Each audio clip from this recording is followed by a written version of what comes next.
Let us understand the concept object as function argument through this program. We know that objects are passed as a function argument in two ways. One is called by value, another one is called by reference. And then method is also there called by address. But in your syllabus, you have only call by value and call by reference. Ash include, sorry, ash include iostream.h.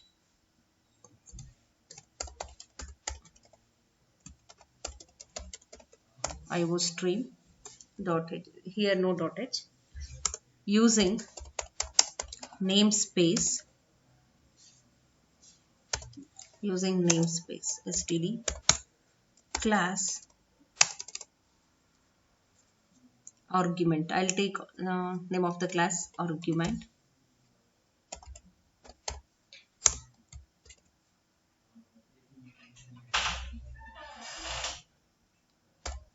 In a private section,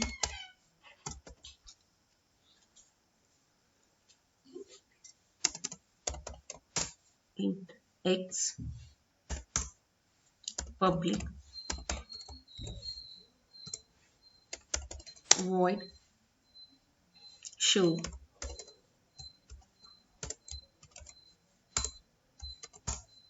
cout, enter an integer,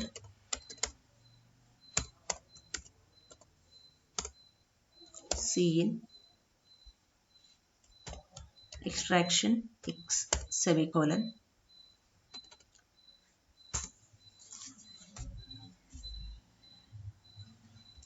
I'll take one more function, modify, void modify. See, this program about to modify the content of object. We have to, which object we are passing to this function, that object content has to modify. So we have to pass object. Here what is the class name argument? I'll take obj object name, then open flower bracket,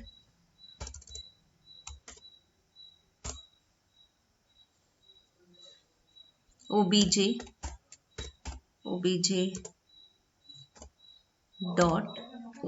dot x is equal to obj dot x plus 1 or x plus 2 somewhat, x plus 2.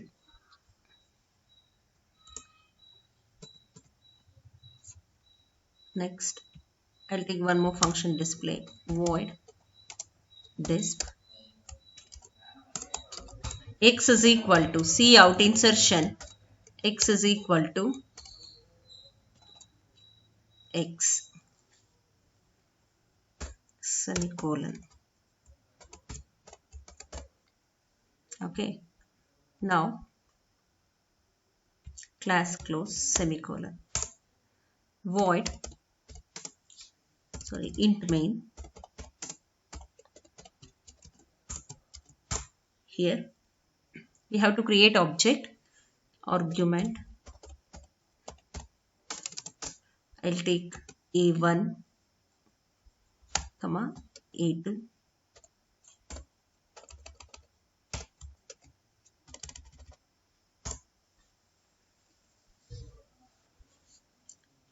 Let us input value for a1.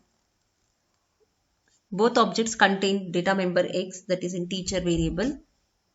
Let us read the integer value for both objects. First I'll take a1 dot show, or I'll change the function name, a1 dot read. I'll take a1 dot read. Here I'll change function name. Next,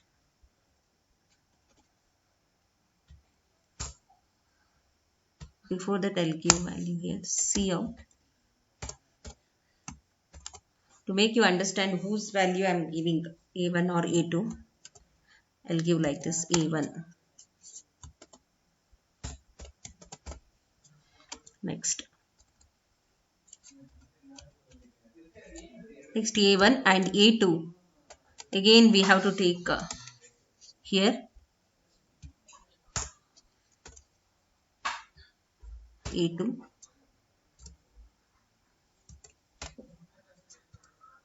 then A2 dot read, open close parenthesis semicolon. After that I have to call function, isn't it? I'm going to modify the data member of A2 through this function, modify function. Okay. So you know that how to call member function, object dot function name, which is there are two objects here. Through A1 object, I'm going to call the function A1 dot modify, and I'm passing A2 as an argument here. A2 is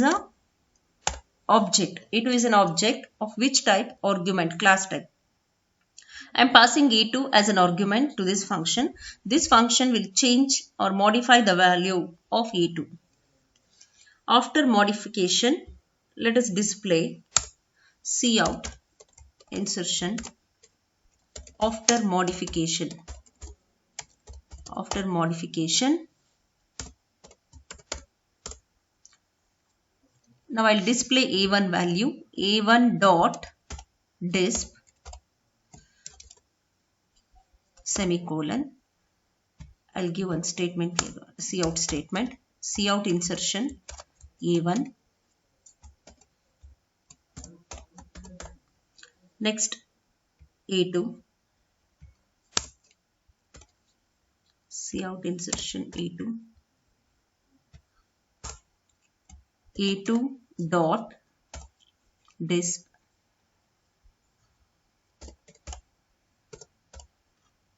open close semicolon, return 0. See what's happening here. We have taken a class.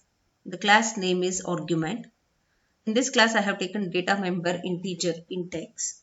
To read value I have taken function read function, and one more function is there to modify the data member of an object, and another one display.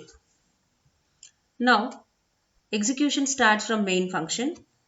At the beginning I declare two objects here, and I want to input a values for these objects, and these two objects A1 contain x and A2 also having x, its data member. Now I'm going to read value for A1, that's why A dot read. After that I'll read value for A2 also, then A2. These statements to make you understand which object's value I'm giving. After that I'm calling modify function.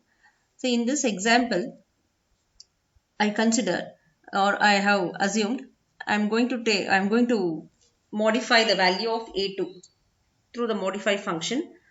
And one more concept is there. To call modify function or to call any member function, we have to take object and dot operator. Using this object, A1 object, I'm calling function and I'm passing A2 as an argument here. The value of A2 copy to here. What is there in A2? X is there. The value of x goes to this obj. To receive, what type of argument are you passing there? You are passing A2. A2 which type? Argument type. So I'm passing argument type data. So to receive that type of data, here I have to declare argument type object. Isn't it? Argument type variable. Obj is a variable of argument type. It receives a value of another object, that is A2. Now, whenever control comes to this statement, modify function, this modify function will be executed. Void modify. Then the value of A2 copy here, and this value will be modified here. After that, after modification, let us display A1 value and A2 value. A1 value remains same, I did not change it, and A2 value will be changed. Let us see whether it is changed or not. Here I am passing object, object's value will be passed to that formal argument. This is the call by value method. Value of object is passing. I'll build, compile, no errors. Now let us execute. Execution start from main function. No, the first cout statement is A1, enter integer. I'll give 5. Now for A2, enter an integer. I'll give 10. After modification, A1 is 5 and A2 is 10. There is no, it has not modified there, isn't it? There's no modification happens. Why? I told you the disadvantage of call by value. What is the disadvantage? See, here E2 I am passing as an argument to this function, this modify function, isn't it? To receive that A2 value, I have declared argument. I declared object. The class name is argument. Name of the class is argument. Obj is a object. That object value copy to this object. The content is modifying through this object, not from the original object. That's why if you do any changes or if any modifications happen in this function definition, it won't reflect to the original object. That is the disadvantage. Then to overcome this disadvantage, let us go for call by reference. Instead of passing value of an object, let us pass the reference. Here, what changes we need to do here? Ampersand we must add. Ampersand obj. What happens when you add ampersand? The same memory location is identified by two objects, one A2 and also obj. Okay, see, whenever we create object, there would be a memory allocation for A1 and A2. We are modifying the content of A2, isn't it? Let us assume the address of A1 is 200 and address of A2 is 500. The same 500 memory location is identified by A2 and also obj. Why? Because I have given ampersand operator. What happened before? There were two memory locations, one for A2, another for obj. So the value of A2 copied to obj and the value would be changed through this object. That's why it did not affect to that original. Here in this particular case, there is no separate memory for obj. The A2 memory is referred by obj. That's why this is a reference operator. So the same memory location is identified by A2 and also obj. That's why if you make any changes through either object, it affects the original object itself. Let us execute.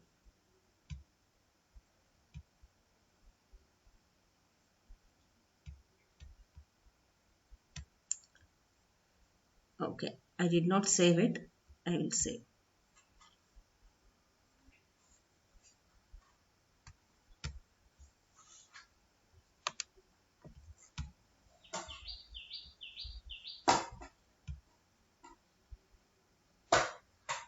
Build, compile and run.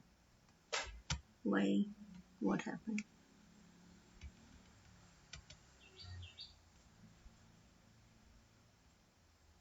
Modify A2. Okay, display.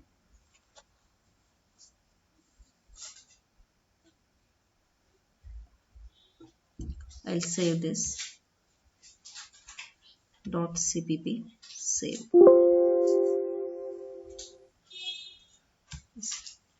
Okay, let us build.